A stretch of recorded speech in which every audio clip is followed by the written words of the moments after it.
존귀하신 하나님을 찬양합니다. 오늘도 말씀의 능력이 여러분과 함께 하셔서 우리 하나님의 마음이 여러분에게 그대로 전달되어 우리의 믿음의 거룩한 진보가 있을 수 있는 은혜가 있기를 우리 주님의 이름으로 간절히 축원합니다. 한번 따라하실까요? 끝 그리고 새로운 시작. 여러분, 우리는 오늘 열왕기서의 마지막 장을 묵상하게 되었습니다. 참 오랜 기간 우리가 열왕기 상하 말씀을 묵상해 왔는데요. 세상에 어떤 일이든지 시작이 있으면 반드시 끝이 있습니다. 태어나는 때가 있으면 죽는 때가 있고, 또 아름다운 꽃들도 꽃이 필 때가 있으면 질 때가 있습니다. 우리도 때가 되면 하나님 앞에 서야 될 사람들 아니겠습니까? 아무리 멋지고 아름답고 예쁜 그런 사람일지라도 때가 되면 이제 늙게 되는 것이고, 그 하나님의 정하신 때가 되면 하나님의 부름을 받아서 우리는 다 예외 없이 하나님 앞에 서야 되는 인생들이 바로 우리들이 아닙니까? 그래서 우리는 분명히 이 땅에 살아가는 동안 하나님이 내 인생을 이 땅에 살게 하시는 그 기간 동안 하나님 앞에 설 준비를 해야 되는 인생이고, 또 하나님의 나라를 예행 연습하면서 우리의 모든 삶의 자리를 하나님의 나라로 물들여가면서 우리가 있는 자리를 통해서 하나님의 나라를 날마다 좀 경험하며 살아갈 수 있는 인생을 해야 됩니다. 그러니까 우리는 이 땅에서 무슨 연습하는 사람들이냐면 바로 하나님 나라 갈 연습하는 거예요. 그래서 우리가 하나님의 전장 앞에 서는 그날에 좀 우왕좌왕하지 않고, 나는 여전히 내 삶에서도 하나님의 나라를 살다 왔으니 우리가 하나님 앞에 설 때에 하나님의 나라를 우리가 소유할 때 좀 어색하지 않잖아요. 여러분의 삶의 자리가 날마다 하나님의 나라를 경험할 수 있는 자리가 될 수 있게 축복합니다. 그래서 우리는 날마다 연습하는 거예요. 천국갈 연습, 하나님 앞에 설 연습. 여러분 되어 있으신가요? 하나님 앞에 설 연습 꾸준히 잘 감당할 수 있길 바랍니다. 여러분, 나라라고 운명이 끝이 없는 것이 아닙니다. 나라의 운명이라고 영원합니까? 아닙니다. 인류 역사에서 역사의 뒤안길로 사라져버린 나라가 참 많습니다. 있었다가 존재했다가 없어진 나라가 참 많습니다. 그러면 이 땅에 영원한 것은 없습니다. 영원한 것은 이 땅을 창조하신 창조주 하나님, 그 하나님밖에 영원하신 분이 없음을 우리는 믿습니다. 솔로몬의 아들 르호보암에 의해서 이제 주전 930년에 남유다 왕국이 시작되었습니다. 자, 그 뒤로 단일 형통을 이루면서 20대 왕 시드기야 왕까지 그 긴 시간 동안, 즉 344년 동안 남유다 왕국이 지속이 되었습니다. 하지만 이 유다의 왕국도 시드기야 왕 11번째 되던 해에 바벨론에 의해서 패망하게 됩니다. 여러분, 역사이기 때문에, 역사 이야기이기 때문에, 또 남의 나라 역사 이야기이기 때문에 좀 어려울 수 있지만, 우리가 그동안 열왕들의 기록을 계속 묵상해 오지 않았습니까? 이스라엘 하나님께서 그 땅을 세우시고, 또 북이스라엘을 어떻게 이끄시고, 또 남유다를 어떻게 이끄시는지 우리를 계속해서 말씀을 통해서 보여주셨습니다. 그런데 오늘 결론적인 말씀이 바로 이 마지막 장에 나오고 있어요. 자, 우리가 그 선대 왕들도 지금 북이스라엘에는 먼저 패망했던, 아수르에 의해서 먼저 패망당했던 북쪽 이스라엘은 하나님 앞에 선한 왕이 아무도 없었어요. 한 명도 하나님 앞에 바르게 살았던, 하나님을 인정하고 하나님 앞에 신앙을 이어갔던 왕이 한 명도 없었습니다. 그러나 그래도 남쪽 유다에는 하나님 앞에 성실했던 왕이 몇 명 끼어 있어요. 가물에 콩나듯 끼어 있어요. 자, 그런 상황에서 지금 선대 왕들이 그렇게도 악행을 하고, 그렇지만 그래도 그 가운데서 좀 선정을 베풀었던 히스기야 같은 그런 왕들, 요시야 같은 왕들, 이런 왕들이 종교 개혁을 일으키지 않았습니까? 그래서 어떻게 하든 우리가 하나님의 신앙을 회복해 보려고 하는 그런 참 마음들이 있었던 왕들이 있었던 걸 봅니다. 그런데 하나님께서 그런 선대에 참 하나님 앞에 악했던 왕들, 그런 계보를 보다가 드디어 므낫세 때에 이르러서 얼마나 하나님이 실망했던지 내가 그 므낫세의 악행을 보고 이 땅을 더 이상 이제는 내 나라로 인정하지 않고 이제 저들을 이방의 손에 맡기겠다라는 결심을 하게 되시지 않습니까? 그래서 하나님 앞에 성실했던 요시야 왕의 대대적인 개혁과 회개 운동에도 불구하고 마침내 유다 왕국은 멸망의 길로 들어서고 있습니다.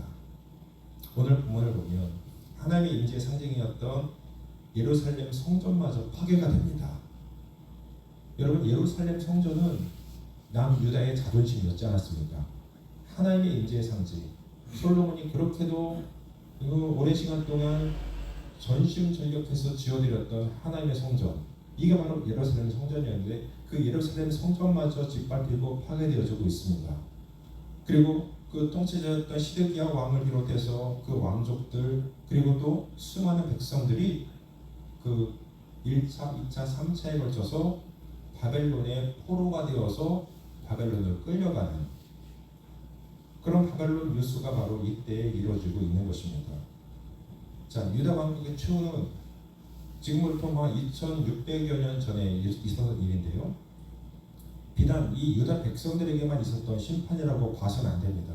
하나님이 오늘 우리 가운데 이 말씀을 묵상하게 하시는 것은요, 바로 이 하나님께서 유다가 망하게 하는 망하는 그런 현장을 통해서 우리 가운데 뭘 원하시겠습니까? 하나님이 정하신 때가 되면 분명히 이 땅에도 우리가 사는 이 땅에도 마지막 때가 있을 텐데 그날을 하나님이 예수님을 이 땅에 다시 보내시는 재림의 날을 우리가 믿고 있는데요.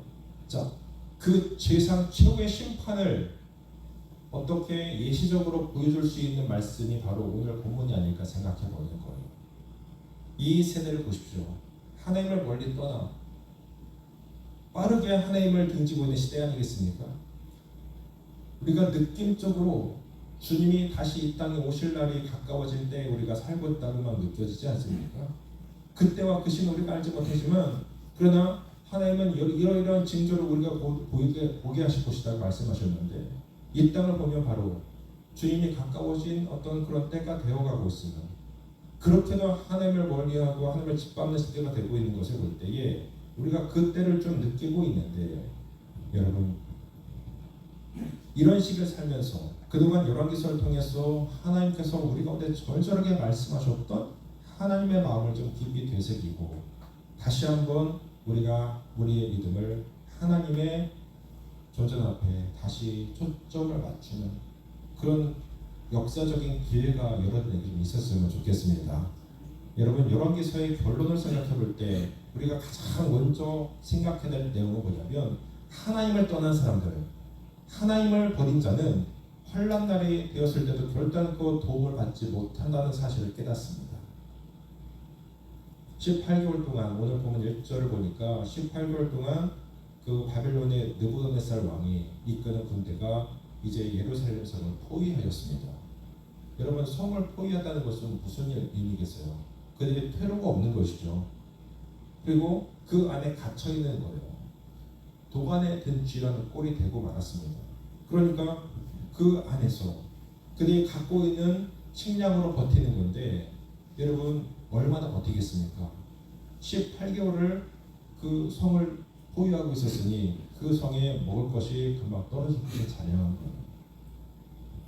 물과 식량이 고갈되고 가고 있었던 이 성읍의 민족들은 그 큰 고통을 당하고 있었는데 3절 말씀 바로 그랬죠. 그의 넷째 달 9일에 성중에 기근이 심하여 그 땅 백성의 양식이 떨어졌더라. 여러분 그 당시에 귀부인들조차도 쓰레기더미를 뒤집니다. 그리고 그것도 모자라서 배가 너무 고프니까 자기의 자식들을 서로 삶아 먹어요. 이런 지경까지 이르렀습니다. 그러니까 상상을 초월한 일들이 그 당시에 그 성에 있었던 거예요. 여러분 이제는 성벽에까지 구멍이 뚫려서 예루살렘은 더 이상 그 성을 지킬 수 없는 지경까지 이르게 되었습니다. 그래서 4절 6절 보니까 그 성벽이 파괴되매 모든 문사가 밤중에 두 성벽 사이 왕의 동상 견문길로 도망하매 갈대아인들이 그 성읍을 에워쌌으므로 그가 아라바 길로 가더니 갈대아 군대가 그 왕을 뒤쫓아가서 여리고 평지에서 그를 따라 잡음에 왕이 모든 군대가 그를 떠나 흩어진지라 그들이 왕을 사로잡아 그를 림나 있는 바벨론 왕으로 끌고 가매 그들이 그를 심문하니라 그랬죠. 자, 왕마저도 이제 백성을 버리고 도망을 갑니다.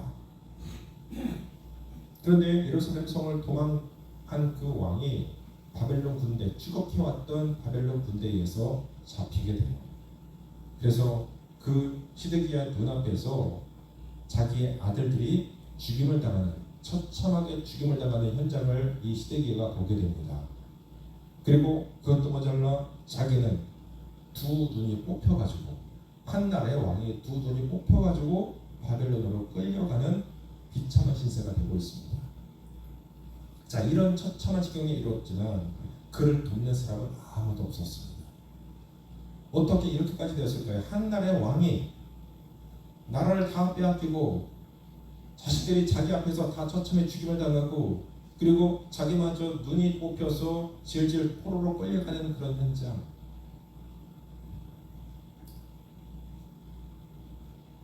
이 시드기야는 바로 하나님의 나라의 왕이었습니다. 남유다를 세운 것이 바로 하나님이시지 않았습니까? 그런데 하나님의 왕이 지금 이렇게 비참하게 지금 마무리가 되어지만 사실 이유는 단 한 가지입니다.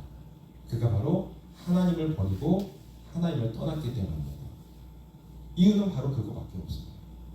하나님 앞에 온전하게 섰더라면 그가 그렇게 추악한 꼴을 당하지 않고 오히려 이방 민족들을 호령하면서 하나님 앞에 귀한 나라를 세워갈 수 있었을 텐데 그는 그렇게 하지 않아요. 끝까지 이런 지경에 이를 때까지도 그는 하나님의 이름을 부르지 않습니다. 끝까지 하나님 앞에 패역한 자로 서 있어요. 그러니 소망이 없는 사람이죠. 여러분, 대한민국이 참 어렵고 힘든 시기에 하나님께서 이 땅에 복을 주셔서 우리나라가 세계에서도 경제 대국이 되었습니다. 그래서 참 국가적으로도 대외 신뢰가 굉장히 올라갔고 세계에서도 이제 더 이상 대한민국 무시받지 않는 나라가 되었잖아요. 하나님의 은혜입니다. 이 땅에 우리의 민족의 선조들이 하나님 앞에 기도했을 때 하나님이 그 기도를 들으시고 이 땅에 큰 은혜를 부어주셨습니다. 그런데 하나님이 우리 가운데 복을 주셔서 이렇게 잘 산 나라가 되게 하셨는데 이제 먹고 살만 하니까 하나님이 필요 없는 거예요. 이제 우리가 하나님 없이도 잘 살게 되었다고 하는 마음이, 이런 교만이 우리나라에 참 많이 임하게 되었습니다. 그래서 이제 그렇게도 어려울 때는 하나님 앞에 부르짖어 기도하고 예배했던 사람들이 이제 더 이상 하나님 앞에 기도하지 않고 예배하지 않는 사람들이 되었습니다. 하나님을 떠나게 되었습니다. 그러니 하나님 앞에, 하나님이 이 땅을 바라보실 때 얼마나 서운하시겠습니까? 내가 너에게 복을 주어서 너희를 이렇게 잘 살게 하였는데 그 하나님의 은혜를 잃어버리고 오히려 하나님을 없이 해도 잘 살 수 있다고 교만을 떠니 지금 패망한 이스라엘과 남유다와 우리가 다를 것이 뭐가 있냐는 것입니다. 여러분, 우리가 평안할 때 그 평안을 주신 하나님 앞에 더 감사하면서 그 하나님을 붙잡고 살아야죠. 고난의 시간에는 그 고난 중에도 능히 이김을 주실 그 하나님을 기대하면서 감사하며 살아야죠. 하나님은 우리 가운데 계속해서 돌아오라고 우리를 부르세요. 너는 내게로 돌아오라. 우리가 영적인 안테나를 바로 세우기만 하면 그 하나님의 소리가 들릴 거예요. 그런데 우리의 귀에 들리는 것이 온통 세상의 소리뿐이에요. 그러니 하나님의 음성이 들릴 일이 만무합니다. 하나님의 음성을 듣지 못하고 살아갑니다. 왜? 세상의 소리가 너무 크기 때문에. 내가 들려오는 것이 늘 세상의 두려움과 또 지금 내 삶의 가장 우선순위의 어떤 그런 닥쳐온 어떤 문제거리들, 이런 것들만을 우리가 집중하고 있기 때문에 하나님의 음성이 들려지지 않는 거예요. 저는 여러분에게 하나님의 경고의 목소리가 선명하게 들려질 수 있길 축복합니다. 여러분, 하나님의 살아계심을 믿으시잖아요. 지금도 하나님은 그 여러 통로를 통해서 나에게 말씀하고 계세요. 환경을 통해서, 사람을 통해서, 어떤 메시지를 통해서, 나에게 기도의 응답을 통해서 하나님은 계속해서 우리가 말씀하시거든요. 각자의 처한 자리에서 우리는 하나님을 그래서 발견할 수 있고 느낄 수 있게 되는 겁니다. 그 소리를 외면하면, 그 하나님의 음성을 외면하면 우리는 오늘 이 북이스라엘 남유다가 망한 것 같이 우리도 망하는 길로 가는 거예요.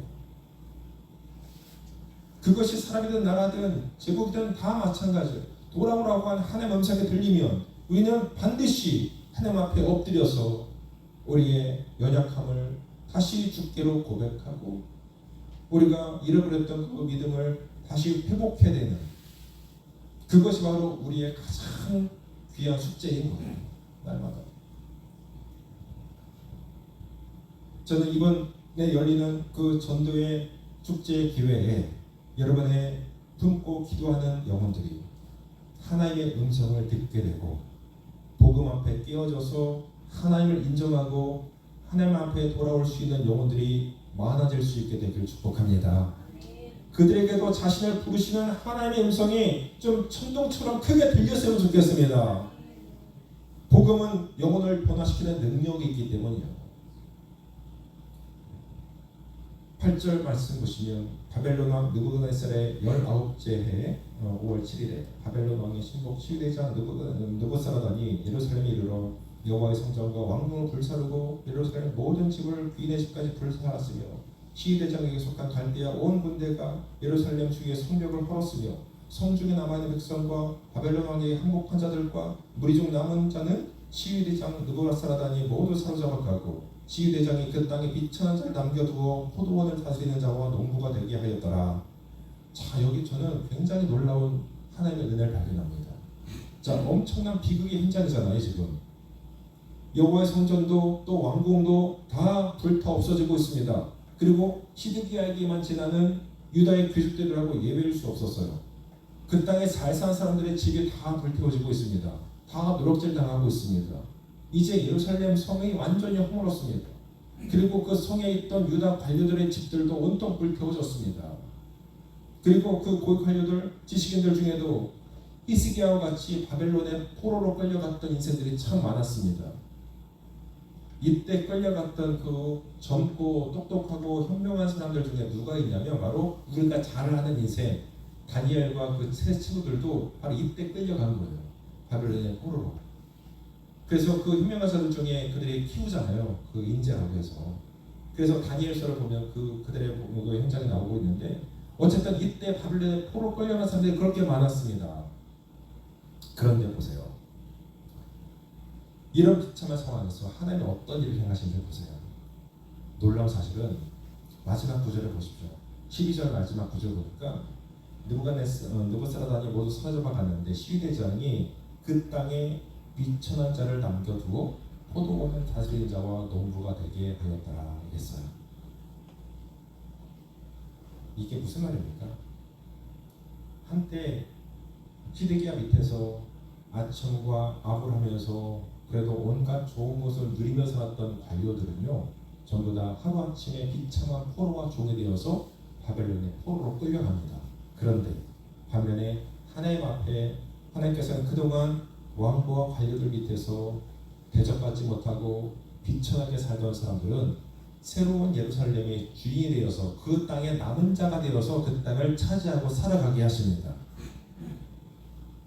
여러분 이게 무슨 의미인지 아시겠어요?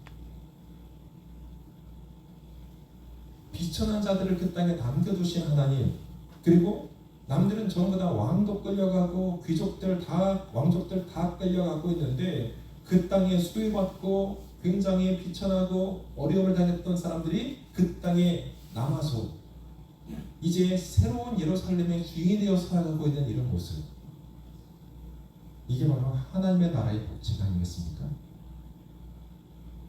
이 땅에 하나님 없이도 정말로 잘 산다고 떵떵거리고 믿음 없이 살던 그 모든 사람들, 하나님이 그들을 심판하실 날이 오면 그때까지 믿음을 지키고 정말로 이 땅에서 믿음 때문에 소외당하고 어려움을 당했던 그 살아가는 성도들, 하나님의 자녀들, 그들을 하나님에 남겨두셔서 그 땅을 차지하게 하시고 이제 그 땅을 다시 그들을 통해 회복하고자 하시는 그 하나님의 마음이 여기에 담겨 있는 거예요.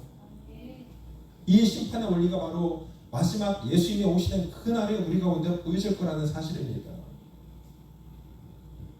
저는 저와 여러분이 반드시 이런 하나님의 남겨진 자로 이 땅에 서 있을 수 있게 되기를 바랍니다.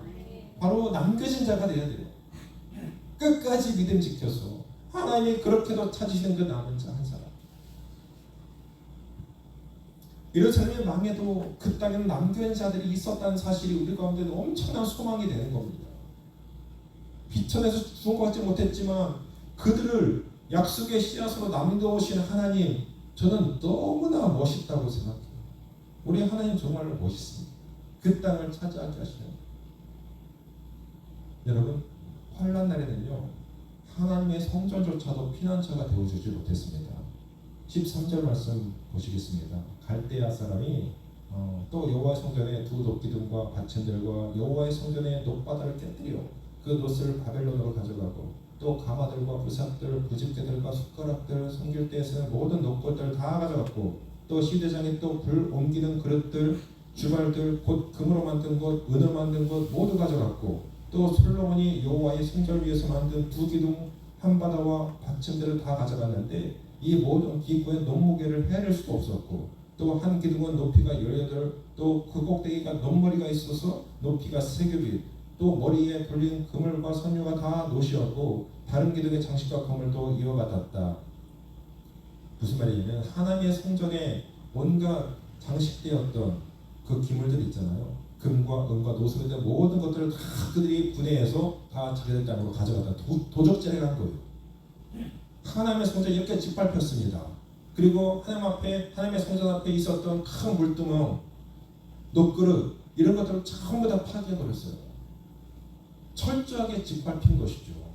무슨 폭탄이 떨어진 것처럼. 이렇게 다 도적질 당하고 약탈되었던 하나님의 성전을 생각해 보세요. 그렇게 아름답고 외관을 자랑하면서 이스라엘 백성들의 긍지였던 하나님의 성전이 이렇게 짓밟히는 현장. 그들은요, 이 예루살렘 성전이 자기들을 지켜줄 거라고 생각했어요. 이 성전이 우리 가운데 있으면 하나님이 우리를 보호해 주실 거라고 생각했습니다. 예전에 하나님의 법궤를 빼앗겼던 그 현장도 똑같은 현장 아니겠습니까? 그 법궤가 하나님의 법궤가 우리 가운데 있으면 우리는 백전백승할 것이다. 이런 생각을 했을 때에 그 법궤를 빼앗기고 났을 때 그들은 그 전쟁에 패하게 되는 똑같은 상황입니다. 하나님의 성전이 그들을 지켜주지 않아요. 왜? 여러분, 성전은 엄밀하게 말하면 하나님이 임재하시는 장소인데 건물만을 의미하는 것이 아닙니다. 성전은 하나님이 계신 곳이고 또 우리 예수님이 계신 곳, 그게 바로 성전인데 우리는 하나님께서 우리 가운데 예수 그리스도를 품게 하셨고 우리는 걸어다니는 성전이라고 말씀하셨어요. 우리가 어디에 가든지 하나님의 성전으로 살아가는 거예요. 그러니까 우리 스스로 하나님의 성전이라고 한다면 내가 깨끗해야 되겠죠. 내가 더러운데 성전 건물이 깨끗한데 무슨 소용이 있겠습니까? 하나님의 임재가 없으면 그 안에 하나님의 성전, 그렇게 화려한 하나님의 성전에 하나님의 임재가 떠나면 그 성전 한낱 건물 덩어리가 불과한 거예요. 그 안에 하나님의 임재가 충만히 임할 수 있도록 우리가 하나님을 인정해드리고 날마다 그 하나님 앞에 굴복하고 그 하나님의 은혜를 사모하며 살아갈 때에 하나님의 그 성전에 충만하게 임하셔서 그 땅을 보호하시고 이스라엘을 회복하시고 이런 은혜가 그들에게 주어질 텐데 이미 하나님은 떠나가셨어요. 이미 그 하나님의 영광은 그 하나님의 성전에서 존재를 감추었습니다. 그러니 그들이 그렇게도 자존심이었던 예루살렘 성전이 그렇게 그들 가운데 짓밟히고 파괴되어질 때에도 그들은 가만히 지켜볼 수밖에 없었던 겁니다. 여러분, 과연 나의 마지막 날, 우리 주님 다시 오실 날을 위해서 여러분 어떤 준비를 하고 계십니까? 나는 과연 슬기로운 처녀입니까? 아니면 지혜로운 미련한 처녀입니까? 요즘 교회 건물들 날로 화려해지는 것 같아요. 정말로 비싼 돈 들여서 은행에 엄청난 대출까지 받아가지고 교회들이 경쟁을 하듯 하나님의 성전을 지어냅니다. 그런데 여러분, 그런 성전의 건물들이 우리를 구원하는 것이 아니잖아요. 아무리 화려해도 그 성전에 계시는 하나님을 우리가 무시할 때 오히려 우리의 생각과 우리의 판단이 앞설 때에 그 성전은 아무것도 아닌 거예요. 그 겉에 화려함, 사람이 많이 모인 그 군중, 그것 때문에 우리 가운데 하나님의 은혜가 임하는 게 아니라는 거예요. 아무리 한두 사람이 모여있는 곳에도 하나님을 인정하는 백성들, 그래서 그들을 통해서 하나님이 기뻐하신다면 그곳에 하나님의 영광이 있는 것이고, 그들을 통해서 하나님의 나라가 이루어지는 것이고, 그들을 통해서 하나님은 하나님의 역사를 이루어내시는 것입니다. 이들은 착각하고 있어요. 하나님의 성전이 자기를 지켜줄 거라고 하는 착각. 자기들은 그렇게 하나님을 멀리하면서, 하나님의 성전이 무슨 부적입니까? 아니잖아요. 하나님의 마음을 정말로 뒤후벼파는 인생들. 저는 우리 에덴교회 성전이 하나님을 친밀하게 만났던 아담과 하와 같이 우리 하나님과의 만남이 날마다 풍성하게 흘러갈 수 있는 교회가 될 수 있기를 주의 이름으로 축복합니다. 그동안 우리가 묵상해왔던 이 열왕기 말씀은 이스라엘 열왕들의 기록입니다. 아수르에 의해서 북이스라엘을 패망했고, 오늘 이 바벨론에 의해서 남유다의 멸망까지 얼핏 보기에 실패 역사라고도 생각되죠. 실패와 패망의 역사, 그리고 국권의 상실과 또 포로로 잡혀가는 내용으로 이제 마무리되어지는 것처럼 보입니다. 그런데 저는 오늘 이 결론 마지막 부분에서 사뭇 다른 분위기를 발견합니다. 제가 가장 또 이 부분에서 주목했던 구절이 바로 열왕기하 마지막 25장이 우리 읽지 않았지만 27절부터 30절까지 말씀이에요. 우리 한번 자막으로 읽어봅시다. 27절부터 30절. 자, 시작. 유다의 왕 여호야긴이 사로잡혀간 지 37년, 곧 바벨론의 왕 에월보로닥이 즉위한 원년 12월 그달 27일에 유다의 왕 여호야긴을 옥에서 내놓아 그 머리를 들게 하고 그에게 좋게 말하고 그의 지위를 바벨론에 그와 함께 있는 모든 왕의 지위보다 높이고 그 죄수의 의복을 벗게 하고 그의 일평생에 항상 왕의 앞에서 양식을 먹게 하였고, 그가 쓸 것은 날마다 왕에게서 받는 양이 있어서 종신토록 끊이지 아니하였더라. 아멘. 여러분, 이런 구절 보셨습니까? 처음 보는 구절이죠. 이게 무슨 말이냐면, 우리 말에 끝날 때까지 끝난 게 아니다 이런 말이 있잖아요. 왕이 된 지 3개월 만에 바벨론으로 끌려갔던, 포로로 잡혀갔던 여호야긴이라는 왕을 기억하십니까? 여호야긴, 시드기야 바로 직전에 왕이었던 여호야긴이 있었어요. 그런데 그 사람은 왕이 되자마자 3개월 만에 그들 가운데 폐위당하고, 바벨론에 의해서 폐위당하고 포로로 바벨론에 잡혀갔던 왕이 바로 여호야긴 왕이었어요. 그런데 그 여호야긴이 오늘 보니까 새로운 바벨론 왕에 등극하였을 때에 어떤 일이 벌어집니까? 감옥에서 석방이 되는 거예요. 감옥에 석방되어서 왕의 직위가 회복되어지는 이야기로 이 열왕기의 역사는 마감하고 있습니다. 이게 과연 무슨 의미일까? 하나님은요, 유다가 멸망한 이 시점에서도 다윗과의 언약을 놓지 않고 계셨던 거예요. 무슨 말이냐면 다윗과의 언약이 사무엘하 17장에 나오고 있는데, 사무엘하 7장 16절에 나오고 있는데, 다윗과의 언약이 뭐냐면 네 집과 네 나라가 내 앞에서 영원히 보존되고 견고하게 서리라. 이게 바로 하나님의 다윗과 맺은 다윗의 언약입니다. 이건 어디까지 이어지냐면 바로 하나님이 다윗을 통해서, 다윗의 그 왕국의 계보를 통해서 하나님의 백성들을 구원하실 예수 그리스도 메시아를 이 땅에 보내기로 약속하신 그 메시아와 연결되고 있어요. 그러니까 보세요. 우리는 지금 이 열왕기야 말씀을 끝내면서 북이스라엘 망했죠? 남유다 망했죠? 그러면 이제 그 망하는 역사로 그 다윗의 계보도 끊겨서 이제 끝났다.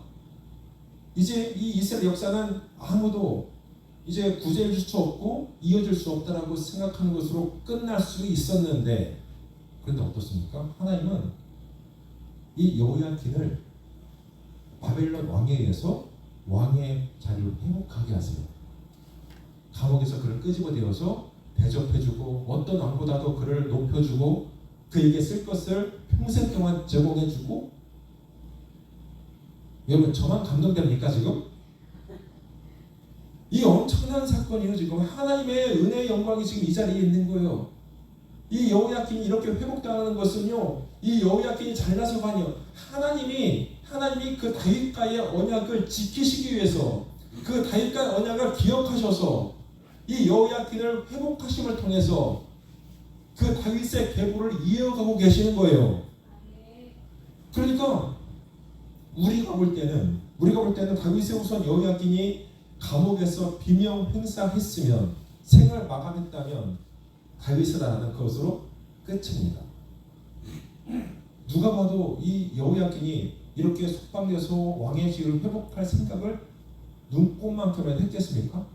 그는 분명히 감옥에 있다가 그들에 의해서 죽임을 당하고, 아니 감옥에 있다가 그냥 자연사했을 수도 있을지도 모르겠어요. 그런데 그런 소망이 1도 없는 상황에서 하나님이 여호야킨을 끄집어내시고 오히려 바벨론 왕에 의해서 환대받게 하시고, 그리고 그의 모든 그 주권을 회복하게 하시는, 그의 쓸 것을 끊이지 않게 하시는 이런 놀라운 회복의 현장. 그래서 우리가 마태복음 1장에 보시면 한번 보여주세요. 자, 이게 바로 그 예수님의 족보거든요. 예수님의 족보를 지금 마태복음 1장에 우리가 보고 있는데, 자, 그 부분에 이런 말이 있습니다. 한번 읽어볼까요? 시작. 바벨론으로 사로잡혀간 후에는 여고냐는 스알델을 낳고, 스알델은 스룹바벨을 낳고, 스룹바벨은 아비웃을 낳고, 아비웃은 엘리야김을 낳고, 엘리야김은 아수를 낳고, 아수르는 사독을 낳고, 사독은 아킴을 낳고, 아킴은 엘리옷을 낳고, 엘리옷은 엘라사를 낳고, 엘라사를 마단을 낳고, 마단은 야곱을 낳고, 야곱은 마리아의 남편 요셉을 낳았으니 마리아에게서 그리스도라 칭하는 예수가 나시니라. 그런즉 모든 대수가 아브라함부터 다윗까지 14대요. 다윗부터 바벨론으로 사로잡혀 갈 때까지 14대요. 바벨론으로 사로잡혀간 후부터 그리스도까지 14대더라. 여기 보니까요, 예수 그리스도의 이 땅에 오시는 족보가 그대로 나오는데, 보세요. 그 전구장 보여주세요. 바벨론으로 사로잡혀간 후에 이 여고냐 누구냐, 바로 우리가 아는 누구예요? 여고냐? 여호야킨을 말하는 거예요. 여호야킨은 스알델을 낳고, 이렇게 낳고 하면서, 여러분 그 오늘 우리가 여호야킨이 감옥에서 비명 행세했다면 이 메시아의 계보가 이어질 수가 없었잖아요. 끝나야 정상입니다. 그런데 분명히 그 생을 마감했던 그 현장을 보여주지 않고, 마태복음의 예수님의 족보에는 그 이스라엘 역사의 계보가 계속 이어지고 있어요. 감옥에서조차도 하나님은 그 다윗과의 언약을 지켜내셨고, 그 약속을 회복하셨고, 그래서 끝내 낳고 하다가 이 땅에 예수 그리스도가 오시는 이런 놀라운 하나님의 계획, 이것이 이루어지는 현장을 우리는 이 예수님의 족보를 통해서 볼 수가 있는 거예요. 여러분 놀랍지 않습니까? 설마 예수님의 제자였던 마태가 거짓말로 역사를 바꾸어 맞추었을까요? 그렇지 않습니다. 마태복음 1장 우리 가운데 보여주는 것은 바로 이 인간들은 하나님을 버리고 떠나는 크나큰 실수를 범하고 죄 가운데 살았을지라도, 이런 하나님의 언약은 인간의 실수와 이 모든 허물과 죄와 패망까지도 넉넉히 극복해서 결국 그 약속을 성취하시는 것을 명확하게 보여주고 계시는 겁니다. 그 결정적인 단서가 바로 이 여호야킨을 회복하시는 하나님의 은혜예요. 다윗의 후손, 이 열왕기의 마지막은 절망적인 상황에서도 이렇게 소망으로 끝을 맺고 있다는 것입니다. 끝이 아닌 새로운 시작을 우리 가운데 알려주고 계시는 것입니다. 사람의 힘으로는 결코 우리는 신앙생활을 잘 이어갈 수 없습니다. 믿음이 좋다고 칭찬 들었던 다윗도 넘어졌어요. 또 그의 아들 솔로몬도 넘어졌어요. 또 우리가 아는 히스기야도 넘어졌어요. 그렇게 선왕들도 하나님 앞에 보기 좋게 넘어지더라고요. 저는 그동안 살펴봤던 이 열왕기의 역사를 볼 때에 이 열왕기를 마치면서 드는 딱 한 가지 생각은 뭐냐면, 인간은 역시 안 된다. 인간은 역시 안 된다. 이게 바로 결론적인 부분인 것 같아요. 그러나 실수와 허물과 죄가 있어도 절대 우리는 낙심하지 않아야 될 것은 무엇이냐면 바로 하나님은 우리의 그 약함조차도 아신다는 겁니다. 사람이 자신을 믿는 것이 우리 믿음이 아니지 않습니까? 우리의 어떤 선행으로 우리가 구원받는 것이 아니지 않습니까? 여호야긴을 석방시켜서 그 지기를 회복하시는 하나님을 바라보시라는 겁니다. 그리고 그 약한 자를 통해서라도 예수 그리스도의 구원의 역사를 이어가시는 하나님을 바라보시라는 겁니다. 하나님은 우리가 상상하지도 못한 부분까지도 이를 이루시는 분이시기 때문이에요. 믿음은 그 하나님을 바라보고 그분의 역사를 보고 믿고 그분의 소망을 다시 부여잡는 것이 바로 우리의 믿음이 되어야 되는 것이죠. 그래서 우리의 구원은 오직 하나님 앞에 달려있기 때문에 비록 나는 연약할지라도 내 믿음, 내 인생을 붙잡고 계시니까 하나님, 그분만 우리가 놓지 않고 내 인생에 그분이 내 인생의 주인이 주시는 그러한 믿음만 있다면, 예수께서 나를 위해서 죽어주시고 나를 위해서 십자가를 펴려 죽은 줄 말미암아 내가 그분의 피로 말미암아 내가 하나님의 거룩한 백성 되어서 살아갈 수 있다는 이 구원의 간격만 우리가 놓치지 않고 살아간다면, 우리는 분명히 내 신앙, 내 작은 삶의 한 부분 조각들이라도 한 가지도 의미 없는 것이 없는 것입니다.